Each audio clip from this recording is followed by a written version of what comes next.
ಎಲ್ಲರ ಬದುಕಿನಲ್ಲೂ ಒಂದೊಂದು ಕಥೆಗಳಿರುತ್ತವೆ.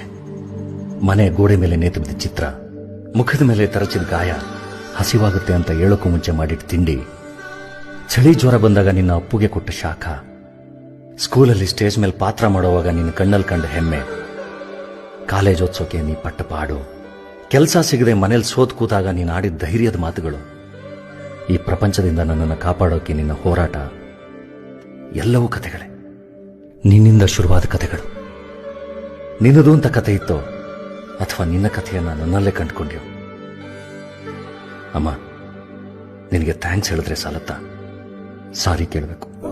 ಮಾತು ಕೇಳ್ತಿದ್ದಕ್ಕೆ, ನಿನ್ನನ್ನು ಪೆದ್ದಿ ಅಂತ ಎಲ್ಲರ ಮುಂದೆ ಕಿಂಡಲ್ ಮಾಡಿದ್ದಕ್ಕೆ, ನಿನ್ನ ಕಾಳಜಿ ಬಗ್ಗೆ ಕೋಪ ಮಾಡಿಕೊಂಡಿದ್ದಕ್ಕೆ, ನಿನ್ನ ಪ್ರೀತಿ ಬಗ್ಗೆ ಅಸಹ್ಯ ಪಟ್ಕೊಂಡಿದ್ದಕ್ಕೆ, ನನ್ನ ಜೀವನದಲ್ಲಿ ನಿನ್ನ ಬೆಲೆ ಕಂಡ್ಕೊಳ್ದೆ ಹೋಗಿದ್ದಕ್ಕೆ, ಮೊದಲನೇ ಸರ್ತಿ ನಾನು ಎತ್ಕೊಂಡಾಗ ಅದು ಎಷ್ಟು ಕನಸುಗಳು ಆಸೆಗಳನ್ನ ಕಟ್ಕೊಂಡಿದ್ಯೋ ಪೂರೈಸಕ್ಕಾಗ್ಲಿಲ್ಲ. ಎಲ್ಲದಕ್ಕೂ ಸಾರಿ. ನೀನ್ ಕ್ಷಮಿಸ್ಬಿಡ್ತೀಯ ಅಮ್ಮ ಅಲ್ವಾ? ಆದ್ರೆ ಮಗನಾಗಿ ನನಗೆ ಮಾಡೋಕ್ ಸಾಧ್ಯ ಇರೋದು ಒಂದೇ, ಎಲ್ಲ ಮುಗಿಸಿ ಕೊನೆಗೆ ಎಲ್ಲಿಗೆ ಹೋಗ್ಬೇಕು ಅಂತ ನಾನು ಯಾರಾದ್ರೂ ಕೇಳಿದ್ರೆ ನಿನ್ನ ಗರ್ಭದಲ್ಲಿ ಅವತ್ತು ಕೂತ್ಬಿಡ್ತೀನಿ. ಅಷ್ಟೇ ನನ್ನ ಪ್ರಪಂಚ.